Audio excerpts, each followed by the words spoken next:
मौजूद तमाम अरकान की जानिब से सैयद मुराद अली शाह साहब का शुक्रिया अदा करते हैं इनकी आमद का। और इससे पहले जिस तरह आपको पता है कि सिंध गवर्नमेंट की जानिब से जो कराची प्रेस क्लब को ग्रांट देने का जो सिलसिला शुरू हुआ, और जिस तरह सिंध गवर्नमेंट और पीपल्स पार्टी की ख़ास तौर पे हम कहेंगे गवर्नमेंट जिस तरह कराची प्रेस क्लब को सपोर्ट करती रही है, और वो जो ग्रांट थी जो चंद लाख रुपए से शुरू हुई और आज 2024 में हम उसको 7 करोड़ रुपए तक जो है सिंध गवर्नमेंट ने उसको कर दिया। तो इस पर हम ख़ास तौर पे जो है वो सैयद मुराद अली शाह साहब का और शर्जील इनाम मेमन साहब का और उनकी पूरी काबीना का शुक्रिया अदा करते हैं। मैं दरख्वास्त करूँगा सदर कराची प्रेस क्लब सईद सरबाजी साहब से कि वो आएँ और इज़हार ख्याल करें। बिस्मिल्लाहिर्रहमानिर्रहीम। आज मैं कराची प्रेस क्लब की गवर्निंग बॉडी और कराची प्रेस क्लब के तमाम मेंबरान की तरफ से honourable chief minister Murad Ali Shah साहब, शर्जील इनाम मेमन साहब, सईद गनी साहब, नासिर हुसैन शाह साहब, वकार मेहदी साहब का तहे दिल का शुक्रिया अदा करता हूं कि उन्होंने अपनी रिवायत को, जो पाकिस्तान पीपल्स पार्टी और कराची प्रेस क्लब का एक रिश्ता है, उसको जो है जारी रखा हुआ है। और आज भी जो है हमारी खुसूसी दावत पे चीफ मिनिस्टर साहब और शर्जील इनाम मेमन और दूसरे कैबिनेट के लोग यहाँ पर इस बात का सबूत है कि वो वाहिद पार्टी है जो पाकिस्तान पीपल्स पार्टी की है, जो सहाफ़ियों के मसाइल और सहाफ़ियों के लिए और फ्रीडम ऑफ एक्सप्रेशन के लिए जो है कोशा है। तो मैं सेक्रेटरी साहब ने तमाम चीज़ें बताई हैं और जिस तरह से हमारी भरपूर आज मीटिंग हुई है, और मैं समझता हूँ कि हमारे जो पेंडिंग इश्यूज़ थे प्लॉटों के, और उस पे जो है सीएम साहब ने और शर्जील इनाम और सईद गनी साहब ने फौरी तौर पर उनको जो है उनको एक्सपेडाइट करने का कहा है। और उसमें एक बहुत बड़ा एक और मसला था जिसका जिक्र मैं करूं, कराची प्रेस क्लब की जो लीज़ है फेडरल गवर्नमेंट से या वो जो ऊपर बाला इदारों से, सीएम साहब कल इस्लामाबाद जा रहे हैं और आसिफ अली जरदारी साहब के साथ उनकी खुसूसी इस हवाले से भी एक अच्छी मीटिंग होगी। तो मैं समझता हूं कि आज का दिन कराची प्रेस क्लब के लिए नेक शगुन है, और मैं सीएम साहब को दावत देता हूं कि वो आप आएँ और हमारे मेंबरान से खिताब। बिस्मिल्लाहिर्रहमानिर्रहीम। सबसे पहले मैं शुक्रगुज़ार हूँ कराची प्रेस क्लब के सदर, सेक्रेटरी, बाकी ऑफिस बेयरर्स, गवर्निंग बॉडी और ख़ास तौर पे कराची प्रेस क्लब के मेंबरान का कि उन्होंने आज यहाँ मुझे दावत दी। ये जगह मेरे लिए नहीं है, ये जगह पाकिस्तान पीपल्स पार्टी के लिए नई नहीं है। ये वो जगह है जहाँ से सख्त तरीन मार्शल लॉ में शहीद मोहतरमा बेनज़ीर भुट्टो ने जमहूरियत की बहाली के लिए जद्दोजहद शुरू की। ये वो जगह है जहाँ उससे भी पहले शहीद जुल्फ़िकार अली भुट्टो एक आमिर के ख़िलाफ़ जब जद्दोजहद कर रहे थे उस आमराना हुकूमत के ख़िलाफ़, तब भी ये कराची प्रेस क्लब और उसके मेंबरान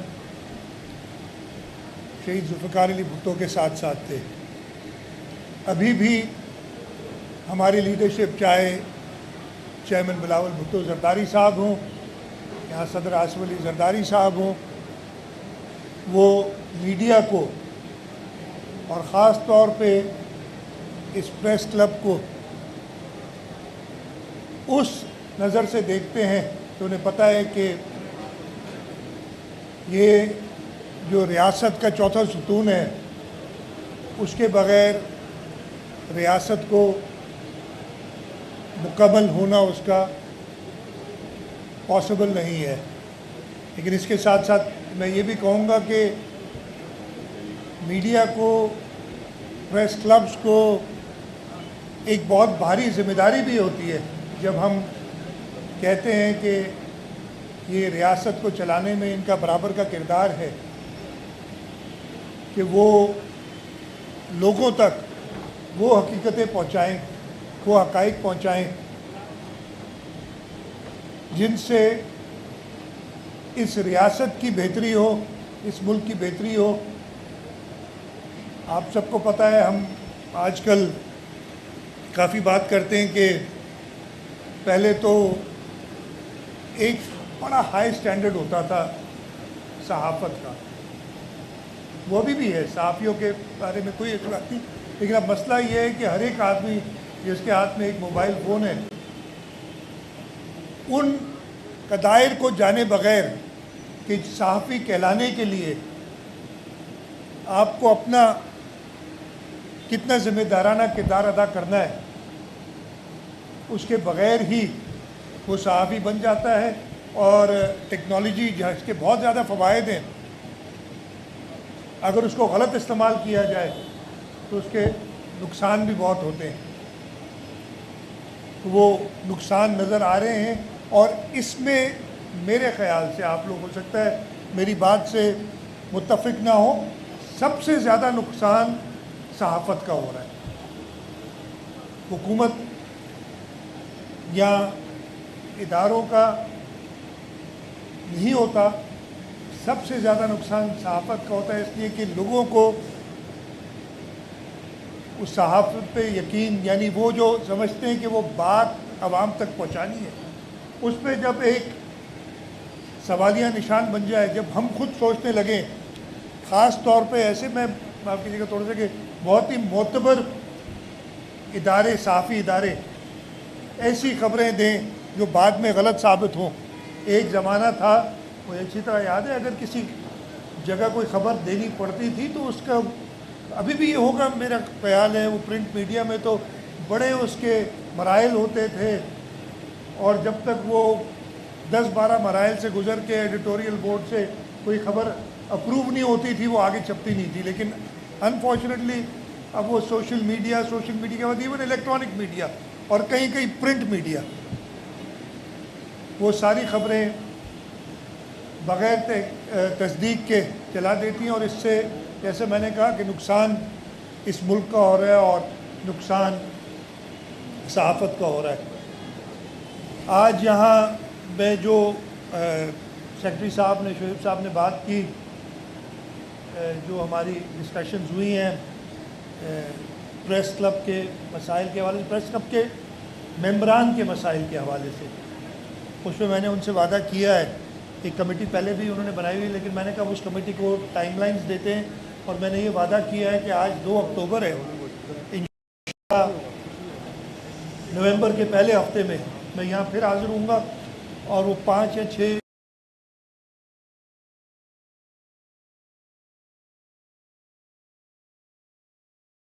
इंशाअल्लाह ताला जो प्रेस क्लब के मेंबरान के मसाइल हैं उनको हल किया जा सके।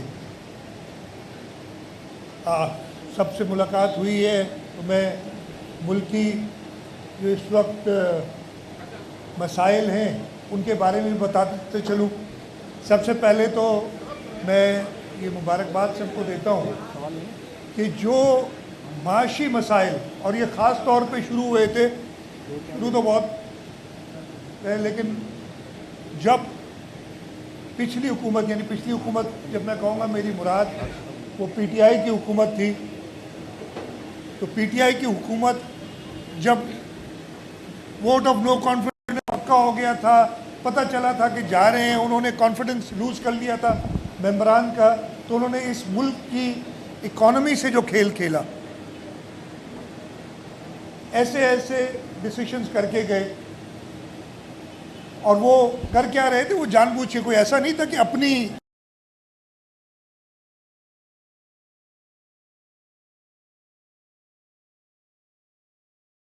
में डाल के जाना है। लेकिन अल्लाह ताला का शुक्र है कि 2 साल लगे हैं, इसके बीच में एक इलेक्शन भी आया, एक इंटरिम गवर्नमेंट भी आई, जिसकी वजह से नेचुरली स्लो डाउन, दुनिया आपसे बात करना छोड़ देती है इंटरिम गवर्नमेंट से। ये और मसाइल, ये और बातें कि आप लोग खुद इंटरिम गवर्नमेंट की कुछ चीज़ों को कहते हैं ये तो बड़ी अच्छी डिसीजन थी, और बाकी कहते हैं इनको तो पावर ही नहीं था। ये पिक एंड चूज़ नहीं होना चाहिए इन चीज़ों में, लेकिन खैर इंटरिम गवर्नमेंट की वजह से स्लो डाउन हुआ। लेकिन अब मुझे पूरा यकीन है कि हमारा मुल्क इन मुआशी मुश्किलात से निकला नहीं है, लेकिन निकलने की तरफ जा रहा है इंशाअल्लाह। उसके अलावा आजकल जो एक जुडिशल रिफॉर्म्स की बात चल रही है, मैं ज़्यादा नहीं,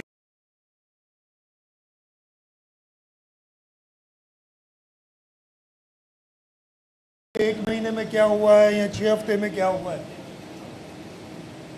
ये शहीद मोहतरमा बेनज़ीर भुट्टो ने जब 2006 में चार्टर ऑफ डेमोक्रेसी किया था, उसके अंदर ये सारी चीज़ें जो आज बात हो रही है वो बड़ी वाज़ेह तरीके से लिखी हुई है। उसके अंदर कॉन्स्टिट्यूशनल कोर्ट्स की बात है, कैसे बनेंगी ये भी बात है कि हर सूबे की बराबर की नुमाइंदगी होगी। उसके अंदर जजेस की सिलेक्शन की भी बात है कि कैसी होनी चाहिए।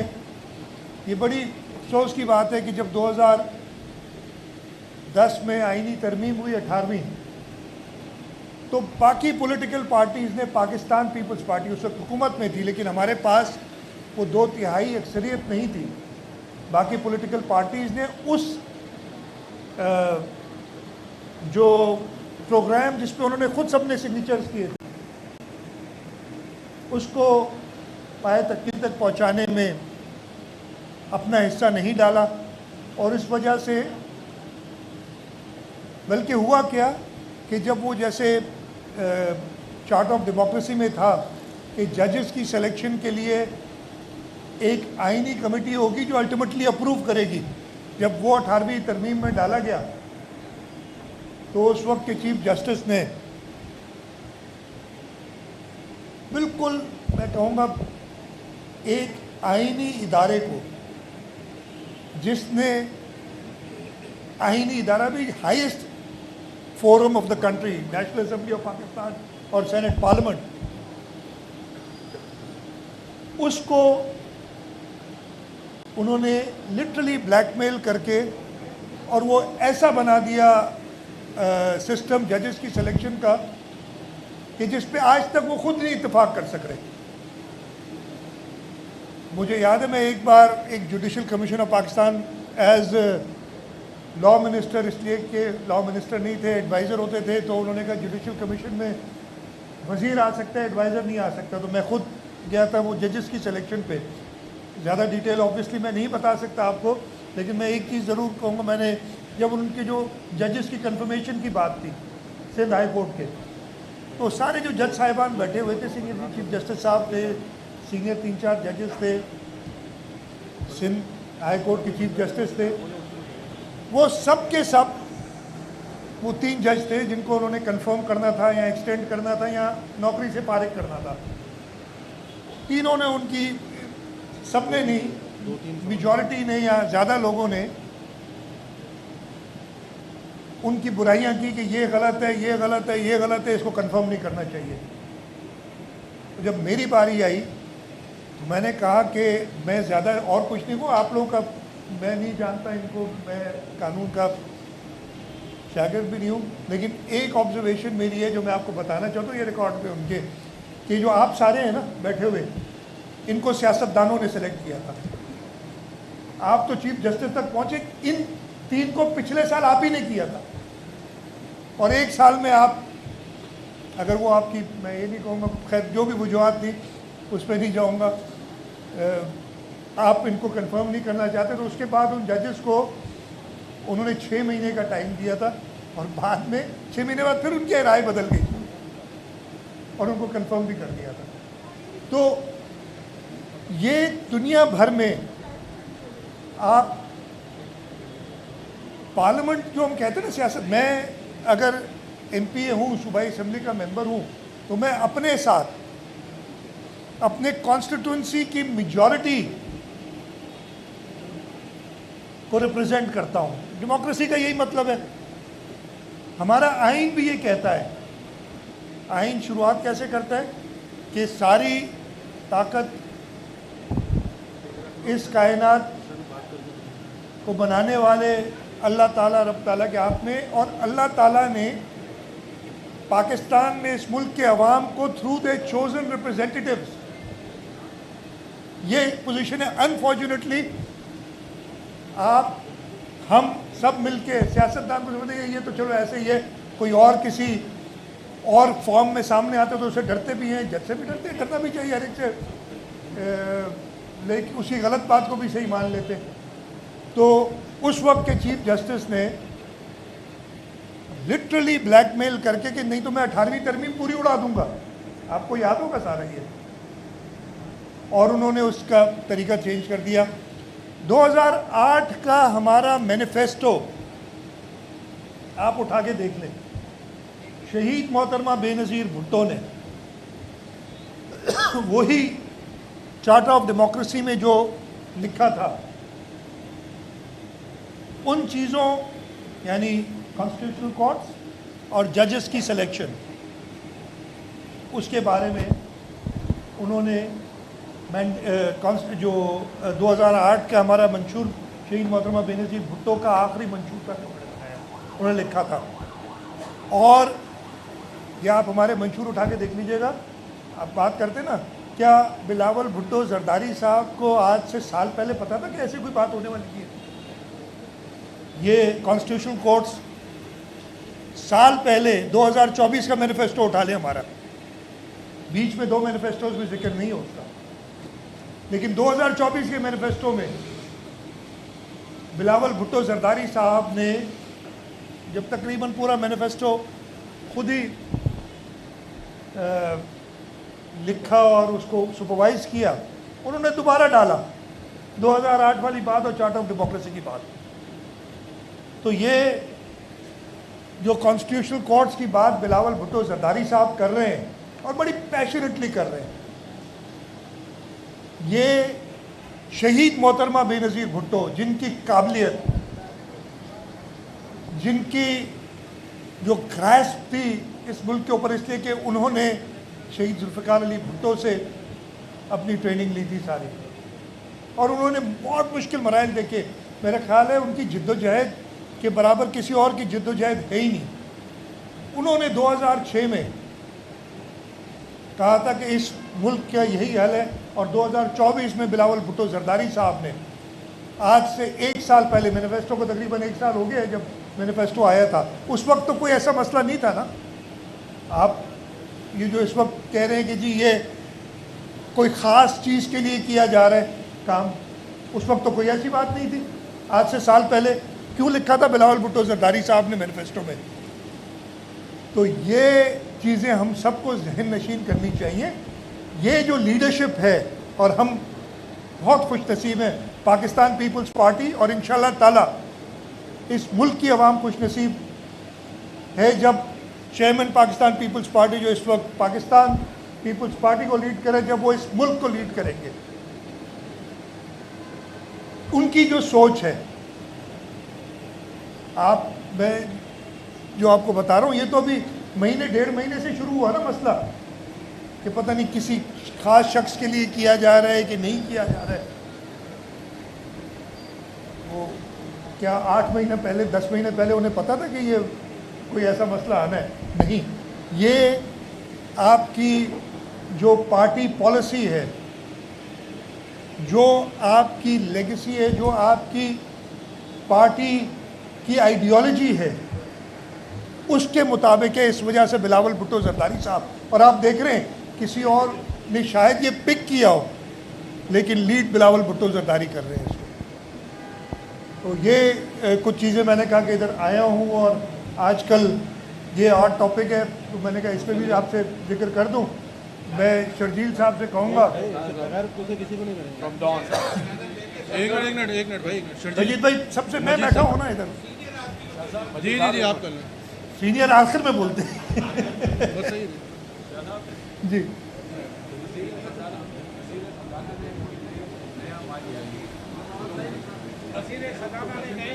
हाँ,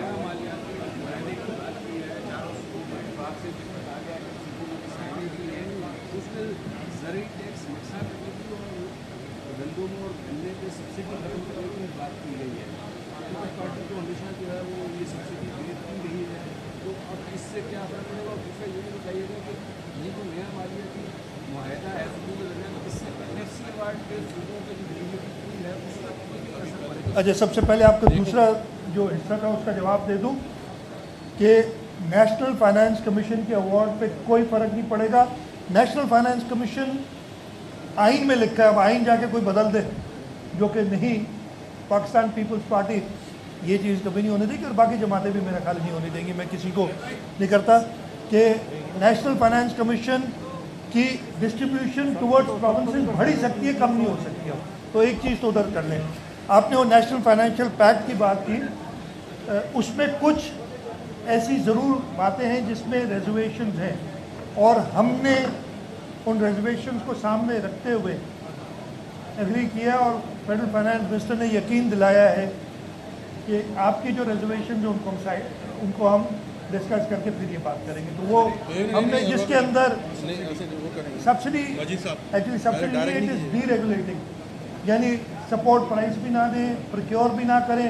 और हमने उनसे कहा है, जो बात हुई और ये हमने राइटिंग में कहा है, ये ज़बानी कलामी बात नहीं हुई है, कि जी मुल्क के अंदर अगर आप जो अपनी फूड सिक्योरिटी का ख्याल नहीं रखेंगे तो आपको पता है क्या होता है उन ममालिक के साथ। तो वो हम लोग भी, पाकिस्तान पीपल्स पार्टी बहुत ज़्यादा अवेयर है कि क्या चीज़ बेहतर है इस मुल्क के लिए और क्या नहीं, और हम उन्हीं को सामने रखते हुए करते काम। मजीद साहब जी मजीद, अभी आराम 3-4 सवाल हैं।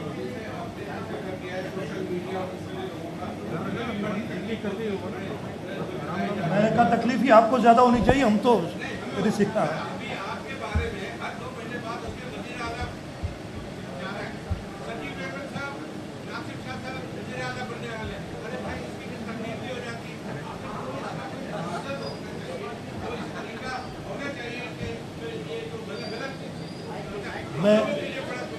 मैं कह रहा हूँ ना, आप लोगों को अम्यूज़ रखने के लिए ये सारी चीज़ें करनी पड़ती हैं। आप लोग इधर उधर फिर असली बातों पे आ जाएंगे तो नकली बातें चलानी पड़ती है। मैं तो आलिम साहब कह रहा हूँ ना कि असली बात हम दोनों काम से नहीं कर रहे, हम नकली बातें चलाते रहते ताकि आप लोग इंगेज रहे, आप उसी पे लगे रहते हैं। ये हमारी तरीक़ेकार है। जी जी यार,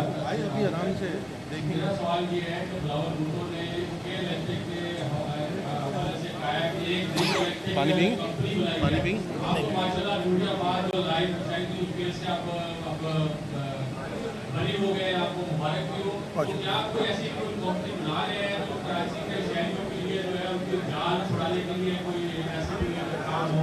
देखिए के इलेक्ट्रिक का जहाँ तक ताल्लुक़ है, सूबाई असम्बली ने एक बड़ी सख्त मौक़िफ़ रखा था, उनको बुलाया भी था। हमारा मसला एक ये है जो हम वफाक से कई बार कह चुके हैं कि सूबाई हुकूमत का नुमाइंदा के इलेक्ट्रिक के बोर्ड पे रखें।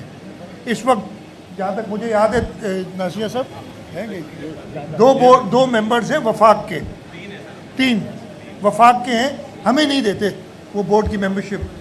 और जब आप मैनेजमेंट में ना हो तो अंदर की बात आपको पता नहीं चलती है। तो आप लोगों के तवज्जुह से एक बात फिर मैं कहूँगा कि कराची के शहरियों को जो ये अजाब के इलेक्ट्रिक का उन्हें बर्पा कर दिया है, उसके लिए ज़रूरी है कि सिंध हुकूमत जो सिंध के नुमाइंदे हैं उनको के बोर्ड पे वफाक के जो एलोकेशन है उसमें रखा जाए। इस वक्त भी जो लोग हैं, मुझे तो पता भी नहीं कौन है, शायद इस्लामाबाद से हैं, वो आते नहीं आते हैं, क्या करते हैं, उनको कोई फ़र्क नहीं पड़ता। तो इंशाल्लाह ताला मैं दोबारा हम इस पे बात करेंगे प्राइम मिनिस्टर से कि के इलेक्ट्रिक के बोर्ड पे सिंध हुकूमत की नुमाइंदगी हो, ताकि वो मैनेजमेंट को जो ये ज़्यादती हो रही है कराची के शहरियों से उसका कुछ अजाला कर सके।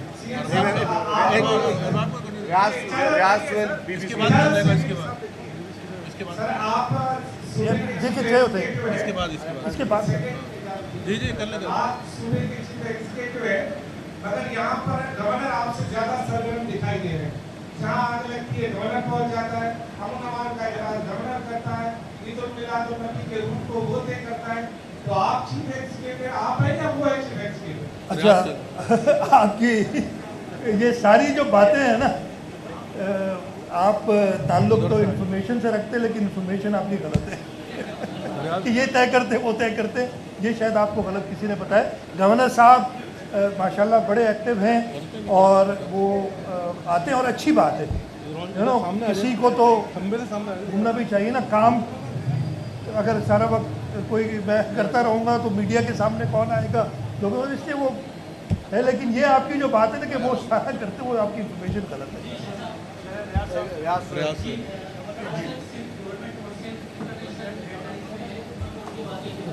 जी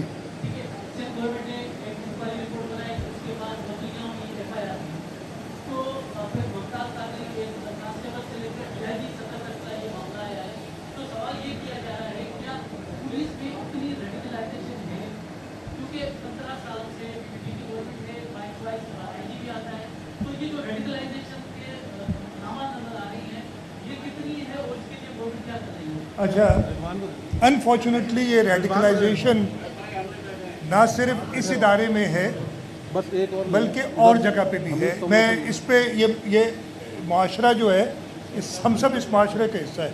अनफॉर्चुनेटली रेडिकलाइजेशन इधर के अलावा और इदारों में भी है और जगह में, इवन आपकी सहाफ़त में भी होगी मैं कहूँगा। हमने इस वक्त कहा है और मैंने आईजी साहब को ख़ास तौर पे जब ये सारी इंक्वायरी हमने कराई, इसकी रिपोर्ट मैंने खुद बैठ के सुनी और एक एक चीज़ पे एक एक पहलू पे उसके गौर किया कि कोई ऐसा ना हो कि कोई बेगुनाह को हम खामखा इन्वॉल्व करें और कोई गुनाहगार हमसे बच जाए। मेरा ये ख्याल है कि इतनी ऐसी इन्वेस्टिगेशन हुई जिसमें एक एक चीज़ हमने क्लियर करके और फिर हम चाहे जो फैमिली थी उसके पास कि जी ये चीज़ है, और होम मिनिस्टर साहब ने प्रेस कॉन्फ्रेंस की, उनसे बात की। तो प्रेस कॉन्फ्रेंस से पहले होम मिनिस्टर साहब ने उनसे बात की और कहा कि जी फैसला हुकूमत सिंध का ये है कि आप ये मामले हैं, हमें ये भी डर था कि शायद प्रेशराइज ना हो जाए वो। अगर आप एफआईआर दाखिल कराना चाहते हैं तो आप कराएं, नहीं तो 24 घंटे में हम कराएंगे। यही है इन्हीं लोगों पे एफआईआर जो इंक्वायरी में, इंक्वायरी भी शायद आपने देख ली होगी इसलिए कि वो कॉन्फिडेंशियल तो हमने कोई ऐसी नहीं रखी खास। तो फैमिली ने कहा जी नहीं हम खुद कराएंगे। हमने कहा जी बिस्मिल्लाह। उन्होंने डिले की, उसी दिन करानी थी, फिर वो अगले दिन पे गए, फिर वकला आए, फिर अगले दिन भी शाम तक जाके उन्होंने फाइनल एफआईआर दी। मैं कंटिन्यूसली फॉलो कर रहा था कि यार ये हो सकता है कि कहीं से प्रेशर आ जाए और ये एफआईआर ना करें या कुछ ऐसा काम करें, तो आप तैयार रहें। हमने साथ ही एक एफआईआर तैयार की। आईजी साहब को मैंने ख़ास तौर पे हिदायत दी और बाकी इदारों को भी, मैंने चीफ सेक्रेटरी भी थे उस इंक्वायरी दौरान कहा है कि हमें ख़ास तौर पे जो सेंसिटिव जगहों पे लोग हैं और ये हर जगह हो रहा है। आपको याद है एक गवर्नर को शहीद कर दिया पंजाब में इसी वजह से। तो उन इदारे ख़ास तौर पे वो लोग जो कि सेंसिटिव जगहों पे हैं, उनका एक साइकोलॉजिकल टेस्ट और ये सब होना चाहिए कि ऐसा कोई गैर कानूनी कदम वो ना उठाए। जहाँ तक इस वाक़े का ताल्लुक़ है, इंशाअल्लाह ताला जो भी इसमें इन्वॉल्व हैं, हमने तो एक इंक्वायरी की कि अब फैसला ज़रूर कोर्ट जाएगा, कोर्ट में होगा, लेकिन हुकूमत सिंध की ये पूरी कोशिश होगी कि जो भी इसमें इन्वॉल्व है उनको सज़ा मिले। इससे एक डेटरेंस पैदा होगी कम से कम, फॉर एग्ज़ाम्पल पुलिस के इदारे में।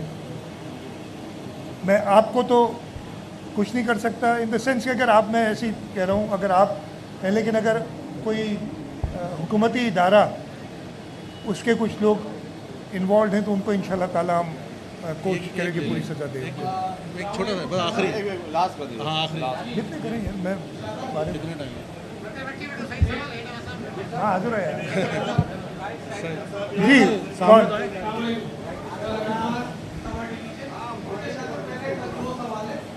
एक कर ले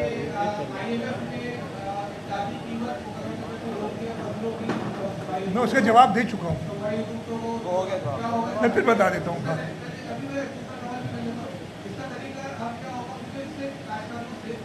मैं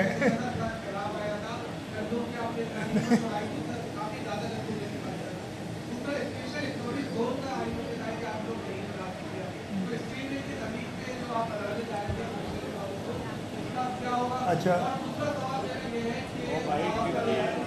दूसरा हो गया। आर्मी चीफ कराची आए थे, तालियों से मिले थे, वहाँ पर उन्होंने बात करी कि फिर में करने चाहिए चाहे आप सिंह को बना रहे सिंह रह रहे थे, सेंट्रल सिंह हो जाए, साउथर्न सिंह हो जाए, वेस्टर्न सिंह हो जाए, इसी तरह पंजाब में भी किया जा सकता है और वो उसके हक में जा रहे हैं। तो क्या कहेंगे नए सूबे बनाने की? अच्छा, सबसे पहले तो जो आपने IMF की बात की ना, मैं पहले बता चुका हूँ कि जो सपोर्ट प्राइसेस या प्रोक्योरमेंट के ऊपर हमने यही खदशात बताए हैं और वो फेडरल गवर्नमेंट के साथ शेयर किए हुए हैं, उस पर बात होगी। इकोनॉमिक जोन्स के हवाले से कोई ऐसी बात मेरे इल्म में नहीं आई जो आप कह रहे हैं, और ये मैं कैटेगोरिकली कह रहा हूँ कि सूबा सिंध अपनी मुकम्मल हैसियत में इंशाअल्लाह ताला क़यामत तक कायम रहेगा। Thank you. और किसी को और नहीं कह रहा, लेकिन ये मैं अपने बहुत शुक्रिया, हम अपने मीडिया के दोस्तों का शुक्रिया अदा करते हैं कि वो यहाँ तशरीफ़ लाएँ।